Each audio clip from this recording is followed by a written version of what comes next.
এই যে দেখতে পাচ্ছেন, এটা একটা বট প্রজাতির উদ্ভিদ। এর বৈজ্ঞানিক নাম হচ্ছে ফাইকাস হেটারোফাইলা। এই যে ফলটা দেখতে পাচ্ছেন, এইটা খুব চমৎকার কালার হয় পাকার পরে, একদম টুকটুকে লাল আম যেরকম হয় ঠিক এরকম কালারটা হয়। এবং এই ফলটা খেতে বেশ সুস্বাদু, অর্থাৎ এই ফলের ফ্লেভারটা জাস্ট লাইক স্ট্রবেরি এবং হালকা মিষ্টি স্বাদের। আমি অনেকবার খেয়েছি, খুবই সুস্বাদু একটি ফল।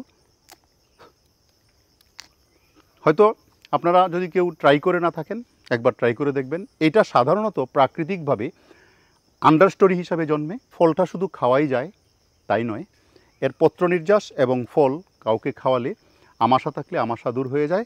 এবং এটা গনোরিয়ার চিকিৎসার জন্য বহুল ব্যবহৃত। এর লেটেক্স এবং এর ফল দিয়ে কবিরাজগণ গনোরিয়ার চিকিৎসা করে থাকেন। যাই হোক, ভিডিওতে বর্ণিত ঔষধি গুণাগুণ কারো জন্য ব্যবস্থাপত্র নহে। যদি আপনার এটাকে ঔষধ হিসাবে ব্যবহার করতে হয়, তাহলে একজন ভেষজবিদের সাথে পরামর্শ করে নেবেন।